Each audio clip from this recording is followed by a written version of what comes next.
Yo, Law, what's up, man? Yo, man, what's going on? Joe, you in the house too as well. Yes, sir. Man, you right on the money. Hey, this game right here was a game that we needed to win. But first and foremost, shout out to everybody that was in the chat box watching the game live with me the whole entire time. We have a full panel today. We have the Dallas prospect. We're going to talk about the future of the prospects of the Cowboys team and how they was able to rally. We got to win out. We have Darreck in the house. We also have Joe Rod. He's in the house, and you got me. Let's get this thing going. Darreck, what was your first impression of this game, if you're ready? The game started off incredibly ugly. Dallas said they had practiced outdoor leading up to the game, so the week leading up, to kind of adjust to the conditions and everything like that. But a lot of sloppy drops early on. Dez had two, one of which hits him just completely in the face mask. Beasley had that ugly drop early on as well. That was a sure first down. And, beyond that, it was a slow, sloppy start in the game. I know Dallas ends up winning by 20, but the game and the score are not indicative of each other in that case. That was late third quarter, still like a 10-10 game. So nice for Dallas to get the win. It's one you assumed you would get, but it's definitely still a team that looks like they're a little ways off. They don't look like a real playoff team. No doubt, man. And they don't look like it was close. It looked like the team was just trying to find its way. And I just knew that St. Eli was going to give us some gifts. It was just when it was going to happen, when it was going to occur. I put Eli in the same boat as Kirk Cousins. They just try to stretch things and make things happen when their team is just not formidable enough. Joe, what are your thoughts on this game? Are you on the same page with us? Yes, yeah, pretty much, man. The first half, you kind of had to ask yourself, which is the 2-10 team out here? The Cowboys just look unfocused. They gotta snap out of these slow starts, man. It's gonna bite them in the butt. But a lot of drop passes. That was not good, and penalties on defense to keep the Giants' drives alive were not good. But you know, fourth quarter they got some plays go their way and they were able to close it out. But definitely not looking like a playoff team by any means. But I mean, they're still in the hunt. Still in the hunt. So by the Green Bay Packers winning towards the end, overtime. And I think that the Panthers are won against their collective opponent today too as well. Darreck, what do that put us in the mindset of? Do we just have to stay focused on us? Yeah. Or do we have to figure out something down the line? What we need to do? I mean, if you're Dallas, you can't be watching scoreboards. All you have to focus on is yourself. Like I said, they've won two in a row now, but they beat a Washington team that's halfway in the ground already. They're so beat up with injuries and everything. And then they beat a Giants team that was 2-10 entering the game, has several injuries of their own. So you really can't look at anything but yourself. You won both of those games, but in both cases it wasn't the prettiest win. It's kind of one of those things where I think Dallas, while it's good to get some momentum, I don't think they, as I said before, I don't think they look like a team who's really gearing up and getting into form for a playoff push here. I think this is really more of a team that's just trying to hang around and just see if they can kind of creep in.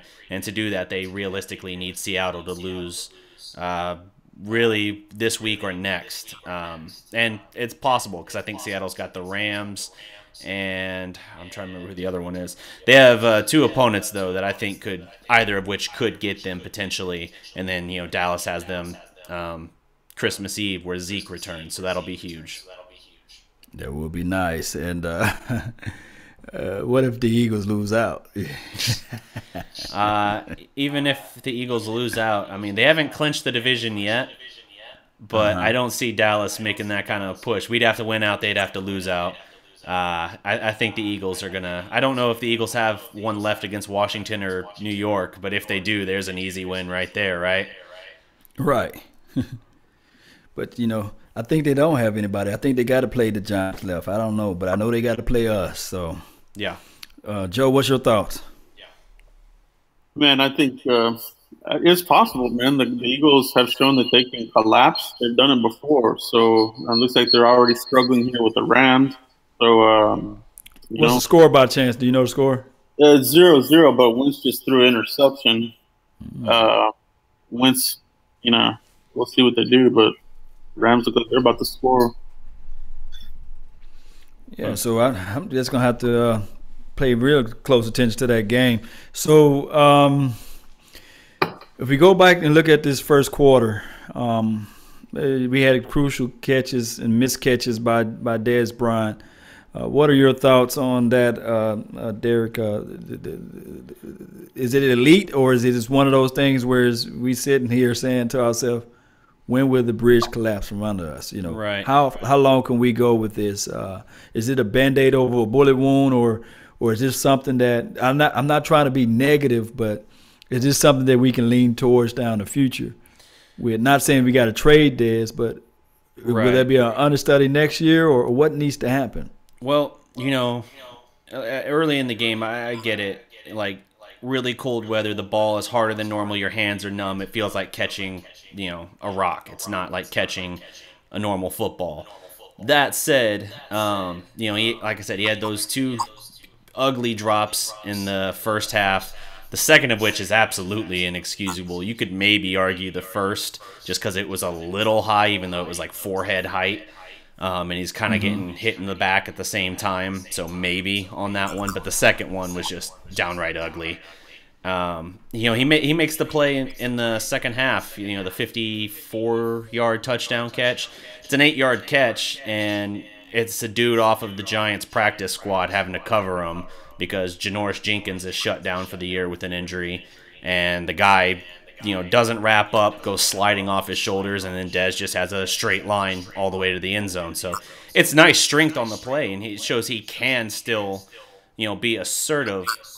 I think the thing with Dez at this point is you have to consider the money he's making in return for the production he's giving you.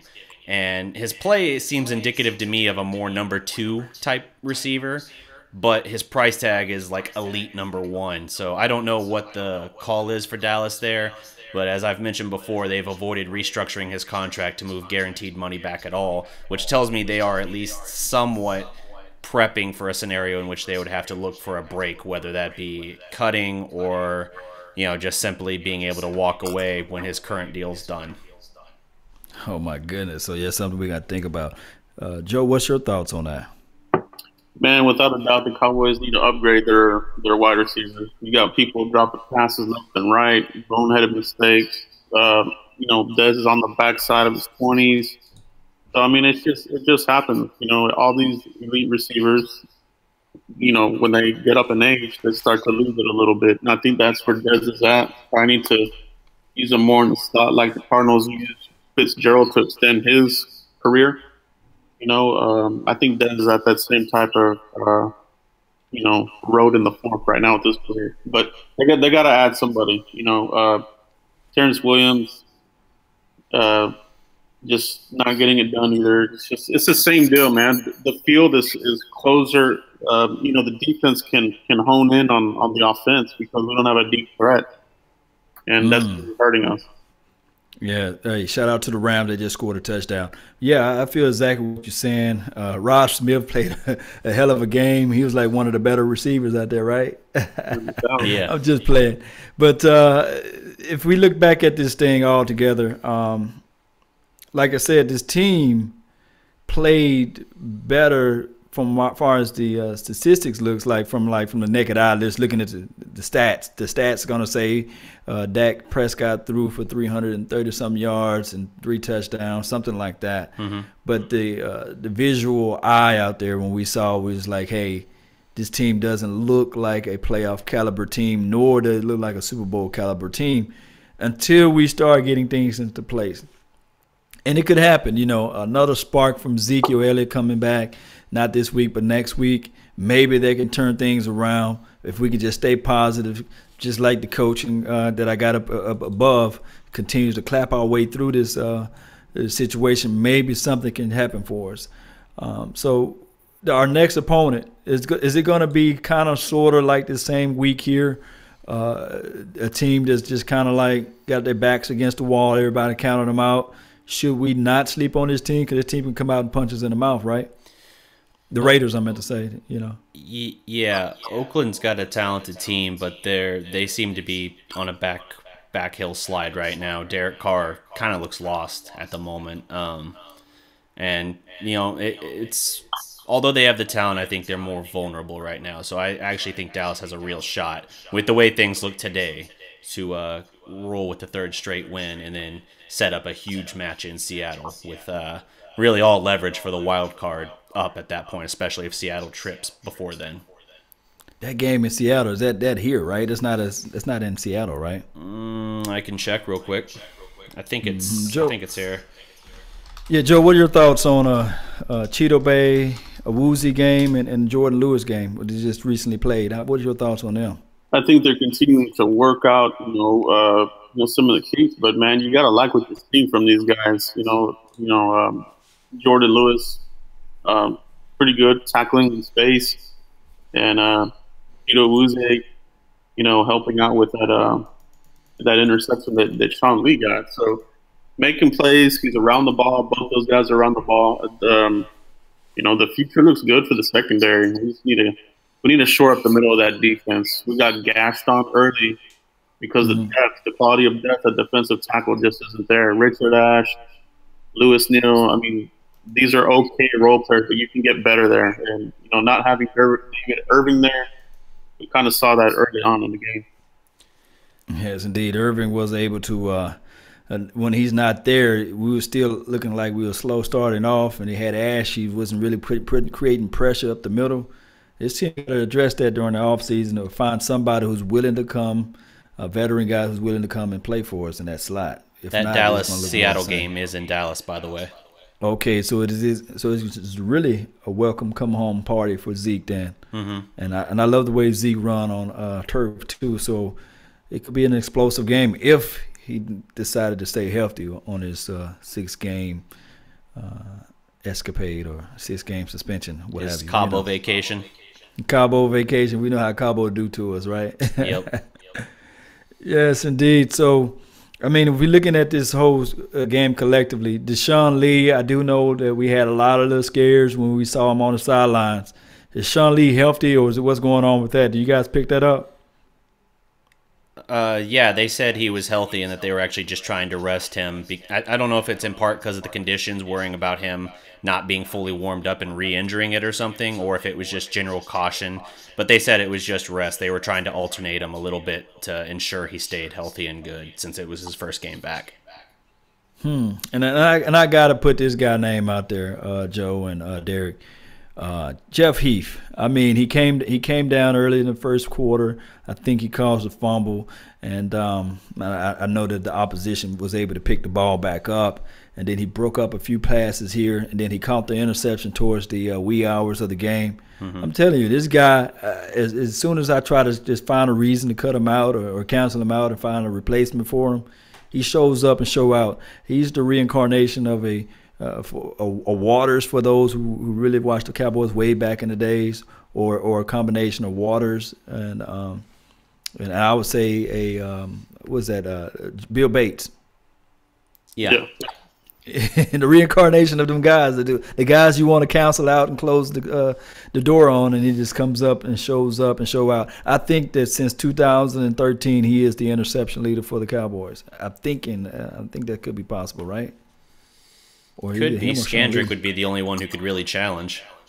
Right, but if I'm a betting man, I say that Jeff Heath got a lot of interceptions. Yeah, he definitely had a solid game.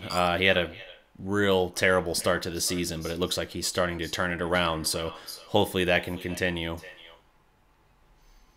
Yes, indeed. So, man, if we're looking back at the score, what's the score of the Rams game now? Anybody know? Still 7-0 Rams. 7-0. So the Eagles looking like they're starting off slow a little bit. They're in the red zone. They're about to try to score. Yeah, they said Winston carving up the Rams now. So yeah, that's what the chat box is saying. So, what are your thoughts? What are you guys' thoughts on the remainder of the games? Is it possible, or is it just something that we just kind of hopefully wishing, but we really sitting back in our mind saying, okay, who we need to draft? What is the scenario for you guys thinking? Is it possible? Or is it not? Possible I'll for let you go playoffs. first. Yeah, it's possible, man. I mean, as long as they're still alive, mathematically, it's still possible. But at the same time, you don't want it to go to, they get the 10 wins and they don't get in the playoffs. That just wouldn't be good for draft positioning. But it's kind of a double-edged sword, where we're at right now. Yeah. So Dallas, even if they were to win out, I saw something earlier this week putting their chances to make the playoffs at like 9% because of all the tiebreakers and everything. So it's not a good chance anyway. I mean, they're not going to lay down to try and get a better draft pick or anything like that. But I do think more than likely it's probably going to be, whether it's 9 wins, 10 wins, they're more than likely missing the playoffs. So in that case, you should start kind of evaluating potential prospects or anything like that. Oh man, it's one of those things. So looking back, like towards next week game, I'm just going to move away from that because I know that this season here has just been one of those. If Zeke was still out there, maybe he can save you 2 games out of this little skid that we have, and then only if we can figure out a way. If Sean Lee was healthy, maybe revisionist history will show us maybe we could have won the L.A. Rams game, or we could have beat the Green Bay Packers. I'm just scared to think that maybe those games are going to come back to bite us, and it's just one of those irreparable harm that it cost us, Yeah. of losing Zeke on our end, Right, yeah. Losing Zeke, that had a big impact, but with the way the team played with him early in the year, they were 5-3 with him before he finally got suspended.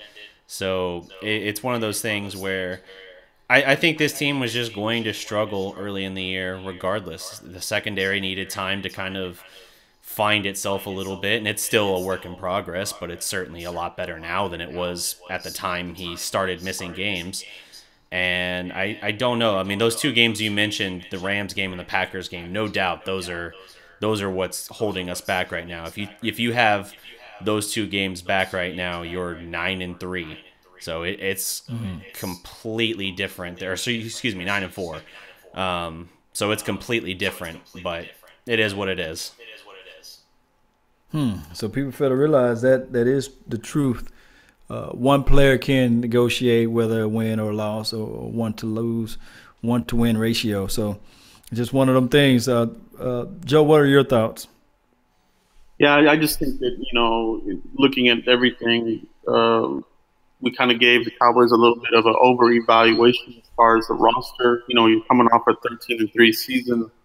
You lose you lose a lot of free agents you let walk on defense. So, and then, there was a lot of hype around some of the rookies, a lot of the rookies, Switzer, Cheeto, a lot of these guys. It just took these guys a lot of time to get going. And, I think we saw a lot of those struggles early on, but I think things are starting to come around. It's looking a lot more bright for the future.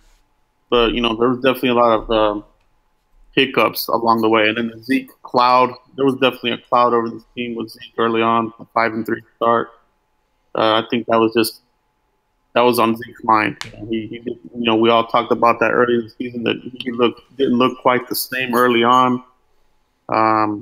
But Cowboys have to see what they can do once Zeke gets back, and hopefully we can get all these suspensions and stuff out of our system.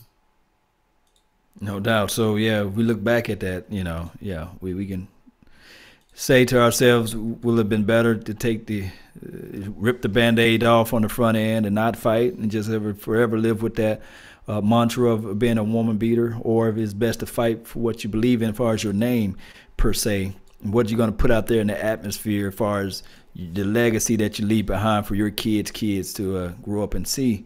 But I don't see, and it could be that collectively the media itself, from the women's argument group or from the national group, I don't really see anybody really upset about Ezekiel Elliott's suspension, nor I don't hear an outcry of people saying that he's guilty and need to be suspended. So it goes 2 ways, I guess. But to me, it looks like the NFL kind of dropped the ball on this whole ordeal altogether.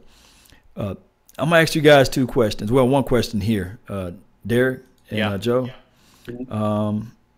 If you was to bring back one player from 2016 roster outside of Tony Romo, who would that be and why? I always like to throw a little wrench in there. One guy from that, so it's almost a given it has to be from the secondary because you're not going to bring back Lucky Whitehead. Number 68, Yeah. Doug Free. Ron Leary would be a really good guy to bring back. I think early on in the season, the offensive line struggles were partially attributed to that. We replaced 40% of the offensive line with Free retiring and Ronald Leary moving on to Denver. So I think that would be one if you looked offensively. If you looked defensively, I would probably say Brandon Carr for his consistency and ability to stay healthy. There was a stretch in the season where we had a lot of cornerbacks banged up, particularly Cheeto. So be nice to have something at least reliable back there, if not, great. That's a good question there. The fan favorite right now is Barry Church. That's what everybody's saying in the chat box. But who are your people, or who are your one guy, Joe? My one guy is going to be, this is an easy one for me. It's not the secondary. I'm looking at Terrell McClain. This guy is sorely missed there in the middle. A lot of these guys on the offensive line that we're going up against, they're getting to the second level, wiping out our linebackers. We got 8 alive when Sean Lee was out. Too many guys are getting to the second level, washing out the linebackers. And, when you're dealing with Sean Lee out of the game and you're dealing with, Jalen Smith still coming back, and that's a big thing. We're too soft in the middle.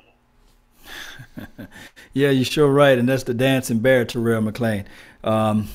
Maybe if he would stay healthy through too as well. I think he had the injuries issues down the line. What team did he went to? Do you know, or did he go to Jaguars or somebody like that? I thought he retired. He actually retired. Oh wow, that's what I thought. Maybe I'm remembering incorrectly. No, Terrell McClain went to the Washington Redskins. Oh, we're talking about that's right. Yeah, you're right. Yeah, talking about the D tackle. Yeah. That's something else, man. I didn't think about that. That is a trend for us with defensive linemen going to Washington from us. Right, retirement state, and then they do nothing else once they go to Washington D.C. Some people said Mark Sanchez. Some people said Mark Sanchez and Kellen Moore, but maybe Mark Sanchez was the good luck charm for Dak. But one can argue and lament, and I did say that if it was not Tony Romo, if Tony Romo was still on his team, we would have heard all of the put Tony in situation. But one thing I can say, Tony, just by looking at his announcement skills and knowing the plays before they happen, maybe he was the guy that was in Dak Prescott's ear saying that, hey, this is where you need to go with on this pass, or this is what the defense is showing you. But we would never know. And I think Dak Prescott would never admit it to as well. But he did say that Tony Romo was able to help him out through his start of his career. Yeah. But they call them the scab skins, the Redskins. That's funny. But hey, so we all in favor of it is possible. It's not a guarantee that we will win it out, but it is possible for us to win at least and show some type of imprint and show what this team is made of. Before we close, is there any other thing that's on you guys' minds? Darreck, what's on your mind? I mean, like I said, if you're Dallas, you just got to focus on yourself. Don't worry about the scoreboards right now. You got Oakland next week. Oakland looks quite beatable right now. They've had a really down season as well overall, so I think you can get that one. Then you have a grudge match with the Seahawks, who have kind of bounced back into form from what we recall them being. Although because of injuries, they're not as dangerous as before, but a lot of good veteran leadership. I think that's your remaining really big game. And hopefully, if the cards fall right, namely with Minnesota losing today, if the Eagles win, they regain the 1 seed in the NFC. And if the Eagles are the 1 seed on the final day and don't have anything to play for, it'll be like the game last year where Dallas had nothing to play for, and therefore, the Eagles won that. Hopefully we can return the favor. So that's Dallas's path to winning out, and then you just worry about it at that point. No doubt. So I really need to take heed to that information that you just talked to us about. Joe, what are your thoughts? Yeah, it really is just one game at a time, one play at a time. They need to clean up a lot of things here, though. Those slow starts are, they're going to end up biting them. We got to see what's up with Bailey. He missed field goals, he missed extra point. Is there something going on there with him?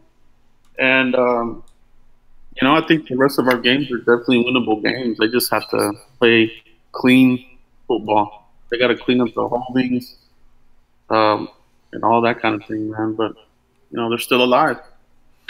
Well, if we can play clean and just make it manageable enough, maybe we can come in with a rabbit foot and do like the, believe it or not, the Giants did one year, came in at 9-7. But I think we will have to have it at 10-6, and maybe we can have something to party about during this off season or during this postseason, I meant to say. So that now that we got all that information out, and I know that everybody's saying that the stream is lagging a little bit, and we apologize in advance for that. But neither here nor there. A win is a win is a win. Salute to the Cowboys Nation. Salute to Cowboys for winning. Shout out to everybody who won in their fantasy. But speaking of fantasy and speaking of anything that's dealing with football and also prospects, Darreck, let them know about Dallas Prospect Show. Yeah. Let them know where the website and all that information is located at. Yeah, so the DallasProspect.com is a central hub for all things sports and pop culture. We have an eye focus to the Dallas area, hence the name. So you'll get your Cowboys coverage, Mavericks, Stars, Rangers, all of that. We also focus on college football, Big 12 in general. So you'll get written articles, podcasts, some video content on there as well. And from pop culture, you'll get things like film, gaming, comics, all that. So really just a central hub for pretty much a wide variety of interest for your, average guy or average viewer. Yes, indeed. And he got a Facebook page too as well. You guys, feel free to go to the Facebook page and Twitter. You see there, Darreck? Yeah, I'm here. Yeah. Twitter is @DallasProspect. And yes, go there and go there and watch that information there at Dallas Prospect. Now, also the games and the film reviews that I would do will be posted there too as well. Mm-hmm. We do know there's a time cycle on Facebook and YouTube, but at least you guys will be able to see the videos there. Like I said, we apologize for the lagging on this podcast. But Joe, tell them where you can find your content and your information to it as well. Yeah, you can find me online at cowboysblog.net, and obviously on YouTube, just look me up, Cowboys Blog, and then on Instagram, Twitter, it's going to be at cowboysblognet. So hit me up. I like to chat with all the guys, all the fans out there. Hit me up, and let's talk some football. Yes, indeed. We love talking football. As we said before, go Cowboys. I salute to everybody that's in the chat box, and thank you guys for tuning in. And remember, you're listening to Nothing But the Bass. Salute, and we out. Peace.